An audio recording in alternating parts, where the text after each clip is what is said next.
जैसे ये अचानक संविधान इस हॉल के कोने कोने तक पहुंच गया, वैसा ही हम हिंदुस्तान में करना चाहते हैं। मगर हमारे लिए ये सिर्फ एक किताब नहीं है, ये इस किताब में हजारों साल की सोच है, हिंदुस्तान की सोच है। आपने शुरुआत में कहा कि बुद्ध भगवान की धरती पे आप स्वागत कर रहे हो। बुद्ध भगवान की आवाज इस संविधान में है।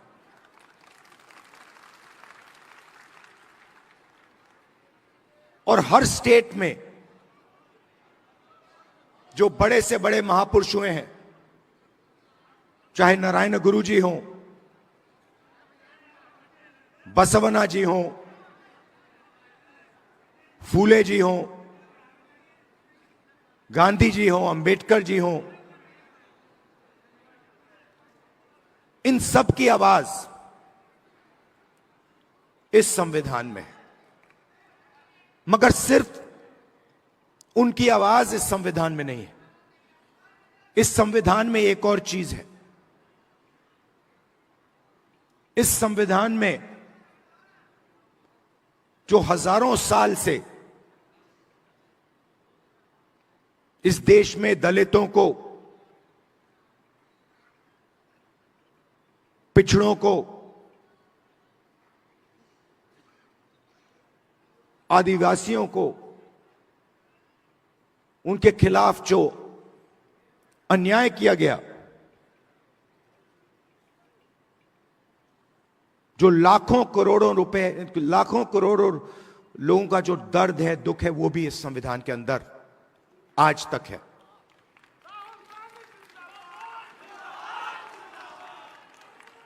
और इस संविधान ने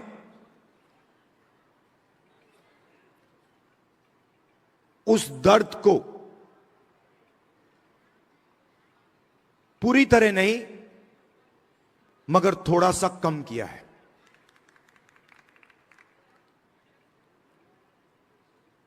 आज मैं यहां जब आ रहा था,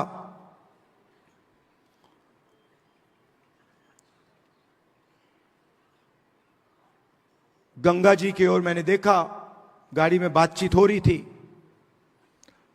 और मैं सोच रहा था कि ये लगती तो एक नदी है,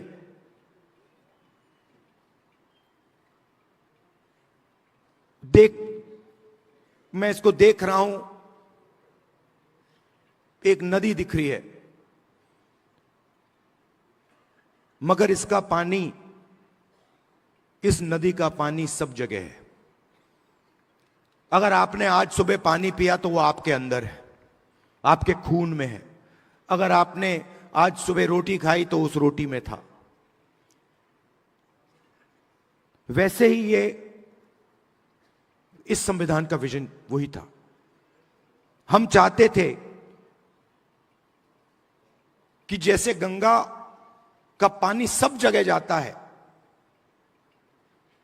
वैसे ही विजन था कि इस संविधान की जो सोच है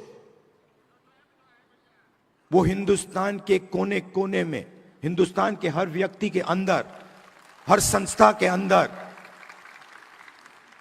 जैसे गंगा का पानी जाता है वैसे जाए।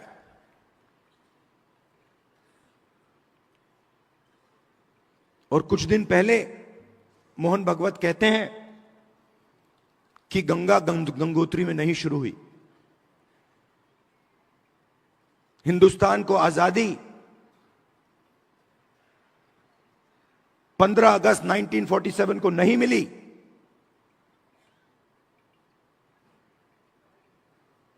बाद में मिली।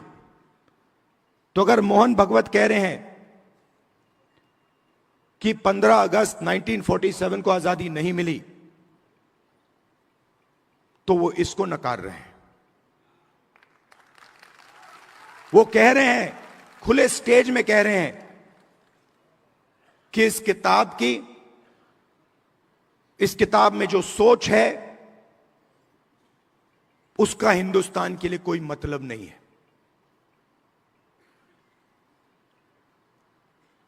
यह आजादी का नतीजा नहीं था, क्योंकि उस समय मोहन भगवत के मुताबिक आजादी तो मिली नहीं।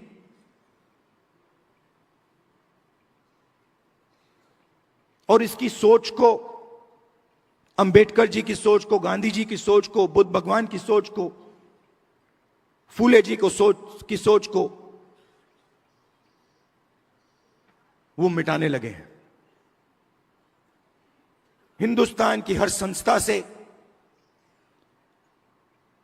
हर इंस्टीट्यूशन से, फाइनेंशियल सिस्टम से, इकोनॉमिक सिस्टम से, पॉलिटिकल सिस्टम से, सोशल स्ट्रक्चर से मिटा रहे हैं उसको। आप मुझे बताओ, इस किताब में कहां लिखा है कि हिंदुस्तान का पूरा धन 2-3 आदमियों के हाथ में जाना चाहिए? कहां लिखा है इस किताब में?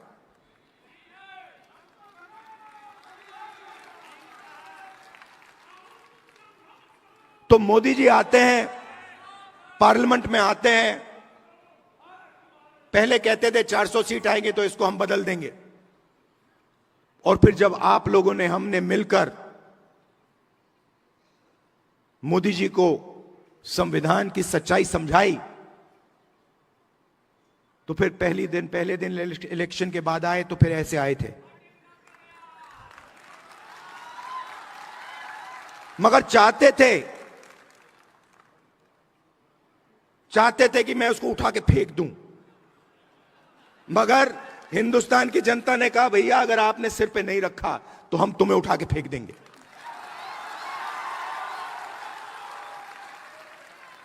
तो इसलिए प्रधानमंत्री ने इसको यहां रखा, मत्था टेका, अंदर चले गए और फिर अपना काम फिर से शुरू कर दिया। मैं आपको 2-3 आंकड़े देना चाहता हूं।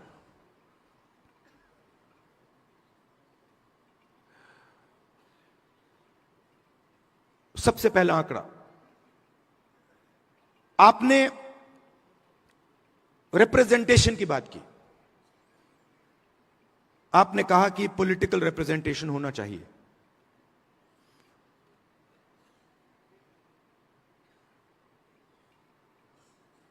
आज के हिंदुस्तान में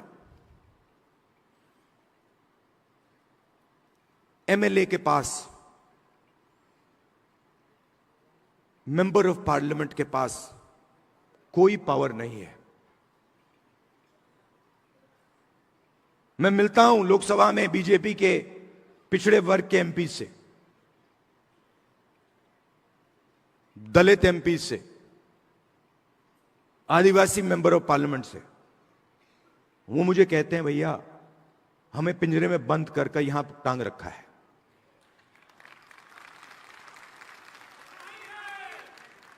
पावर कहीं और है, रिप्रेजेंटेशन कहीं और है। इसका यह मतलब नहीं है कि रिप्रेजेंटेशन नहीं मिलनी चाहिए, मिलनी चाहिए, जरूर मिलनी चाहिए और मिलनी चाहिए। मगर मेरा कहना है सिर्फ रिप्रेजेंटेशन से काम नहीं होने वाला है।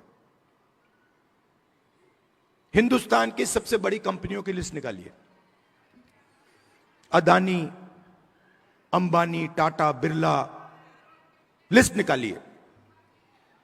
500 कंपनी की लिस्ट निकालिए। इनको हिंदुस्तान की सरकार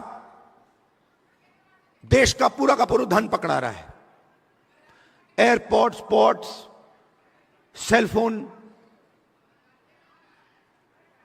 सारा का सारा धन इन 500 लोगों को पकड़ाया जा रहा है। और मैं आपसे पूछना चाहता हूं, इन 500 लोगों में से,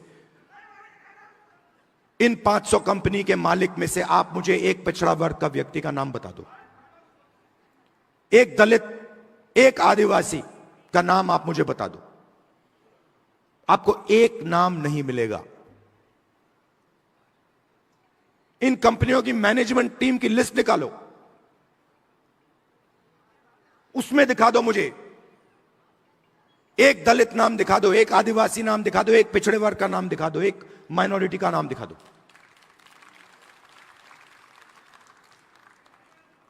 मीडिया में देखिए, एंकर्स की लिस्ट निकालिए, मालिकों की लिस्ट निकालिए। 20-25 कंपनियां, मीडिया की कंपनियां पूरा नैरेटिव बनाती हैं, हिंदुस्तान का नैरेटिव बनाती हैं। उसमें किसान की कभी बात नहीं होगी, पिछड़ों की कभी बात नहीं होगी, दलितों की बात नहीं होगी, मजदूर की बात नहीं होगी।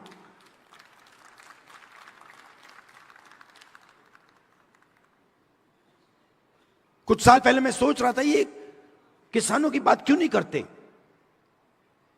सच्चे मुद्दे क्यों नहीं उठाते, बेरोजगारी की बात क्यों नहीं करते। मैंने लिस्ट निकाली, देखता हूं ये है कौन। मालिकों में आपको एक ओबीसी नहीं मिलेगा, एक दलित नहीं मिलेगा, एक पिछड़े वर्ग का व्यक्ति में नहीं मिलेगा, है ही नहीं उसमें। आपके लोग हैं ही नहीं उसमें। आप प्राइवेटाइजेशन की बात होती है, आप मुझे बताओ कौन सी प्राइवेट कंपनी में दलित, आदिवासी, पिछड़े वर्ग के लोग मालिक हैं, मुझे बताओ।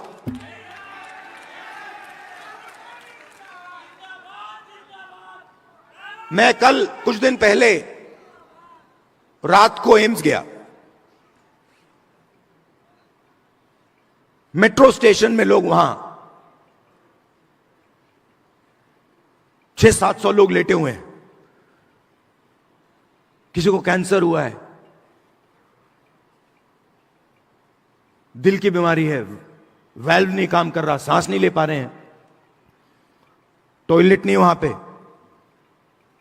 खाने को नहीं है, प्राइवेट अस्पताल में जा नहीं सकते।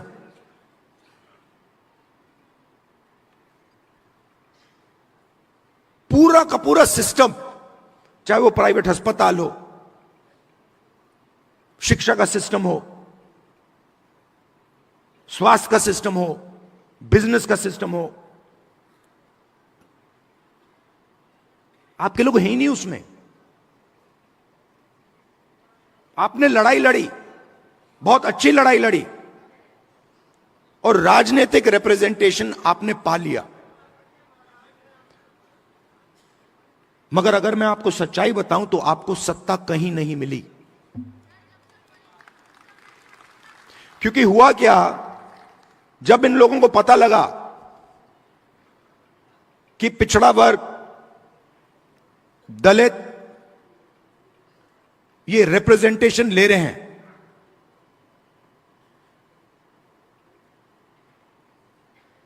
तो इन्होंने रिप्रेजेंटेशन आपको दे दी, मगर पावर कहीं और ले गए।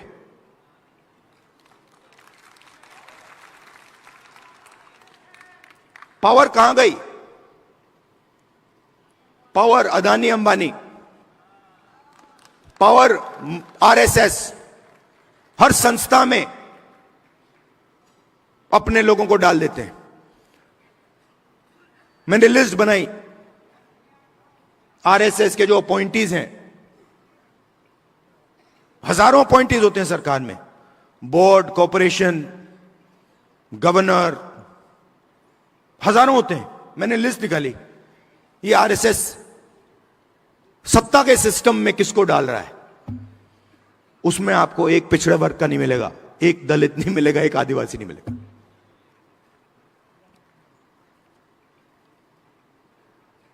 बजट, हिंदुस्तान का बजट 90 लोग बांटते हैं। एमपी एमएलए बजट नहीं बांटते। जो धन है वो 90 अफसर बांटते हैं, secretary to government of India. मैंने लिस्ट निकाली, ये है कौन?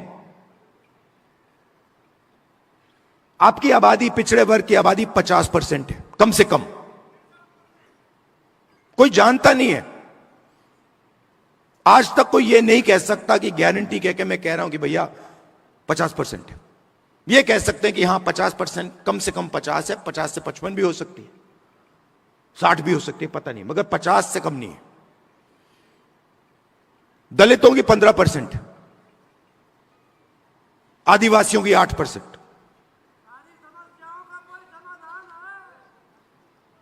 इसीलिए तो हम यहां आए हैं।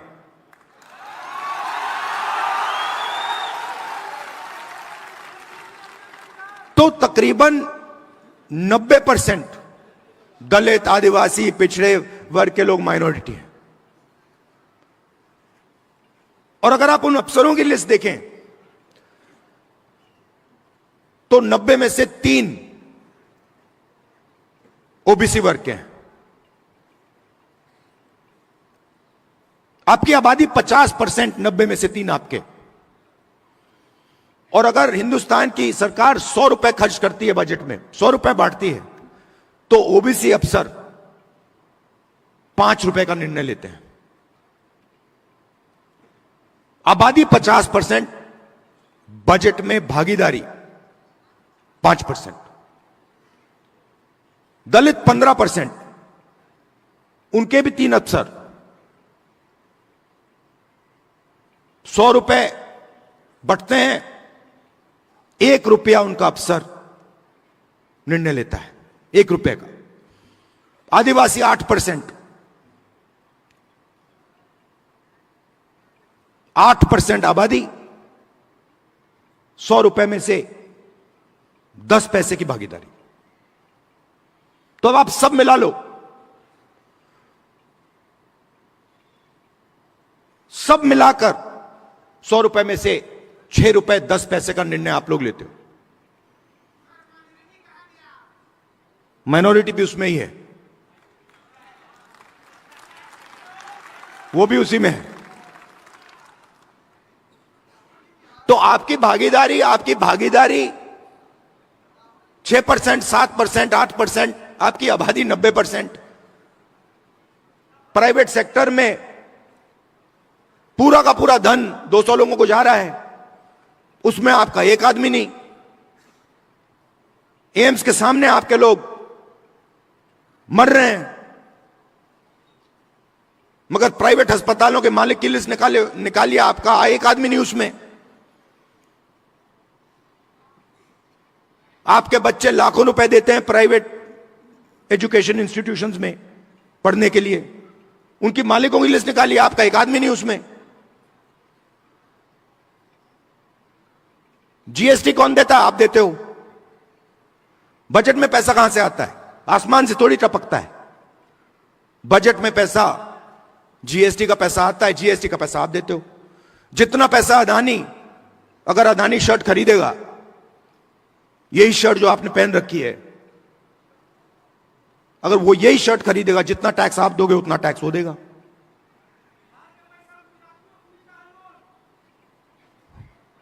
तो हो क्या रहा है? आप मेहनत कर रहे हो, आप जीएसटी दे रहे हो, आपके जेब में से पैसा निकलता है, महंगाई बढ़ती है, आपका पैसा कहां जाता है? प्राइवेट अस्पताल में जाता है, प्राइवेट यूनिवर्सिटियों में जाता है, सीधा ट्रांसफर हो रहा है।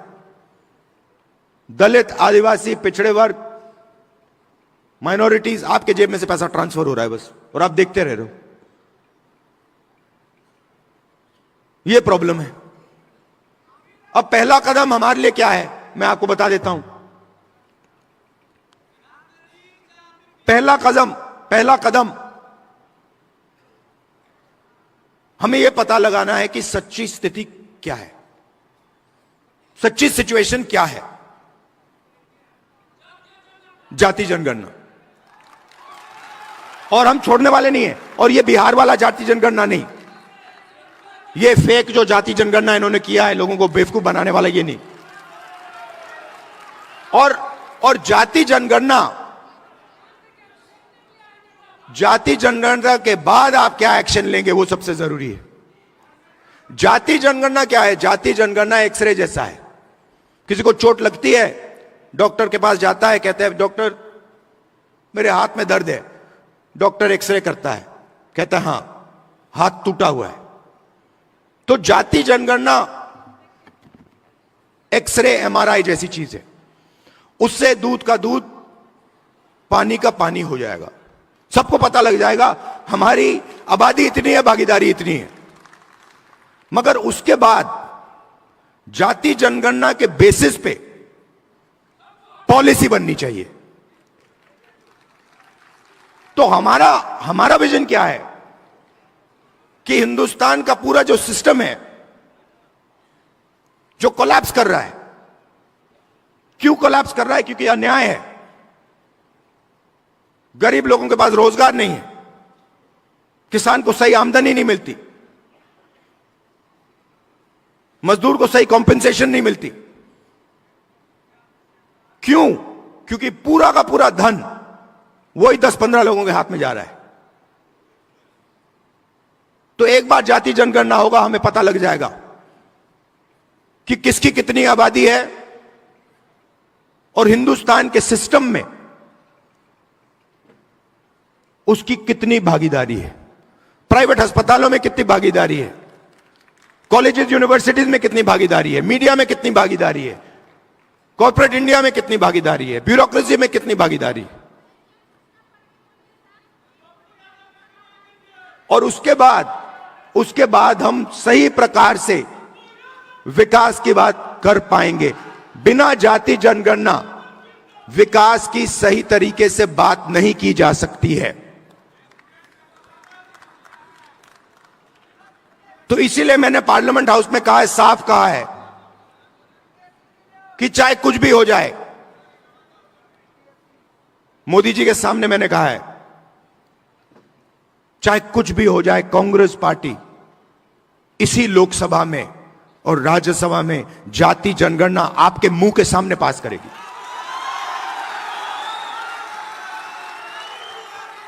और हमने यह भी कहा है कि जो दीवार बना रखी है 50% रिजर्वेशन की दीवार, उस दीवार को हम लोकसभा और राज्यसभा में तोड़ के परे कर देंगे। रिजर्वेशन 50% से ज्यादा होना चाहिए, जाति जनगणना होनी चाहिए और हर जात को इस देश में भागीदारी मिलनी चाहिए। और ये सिर्फ हम नहीं कह रहे हैं, ये सिर्फ आप नहीं कह रहे हैं, ये कॉन्स्टिट्यूशन कह रहा है, ये संविधान कह रहा है, इसमें लिखा हुआ है। इसमें लिखा है हिंदुस्तान के सब लोग एक जैसे हैं, समान हैं और सबकी प्रगति होनी चाहिए, सबकी भागीदारी होनी चाहिए। तो हम कॉन्स्टिट्यूशन के लिए, संविधान के लिए लड़ रहे हैं, संविधान की रक्षा कर रहे हैं और इसकी सोच को हम पूरे देश में फैला रहे हैं। और लड़ाई, मैंने पार्लियामेंट में भाषण में साफ बोली, लड़ाई संविधान और मनुवाद के बीच में है। एक तरफ समानता, एकता, दूसरी तरफ नफरत और हिंसा। और मैं ये आपसे कहने आया हूं, जो आपने कहा कि राजनीतिक नुकसान होगा तो भी मैं ये काम करूंगा, मुझे कोई फर्क नहीं पड़ता है। जितना नुकसान हो वो सब हो जाए, मुझे कोई फर्क नहीं पड़ता। ये काम मैं करके छोड़ूंगा। आप सब यहां आए, इसके लिए दिल से आपका बहुत बहुत धन्यवाद। और ये जो मैसेज है आप गांव गांव में फैलाइए, संविधान का मैसेज, जाति जनगणना का मैसेज और 50% रिजर्वेशन की दीवार को तोड़ने वाला मैसेज। धन्यवाद, नमस्कार, जय हिंद।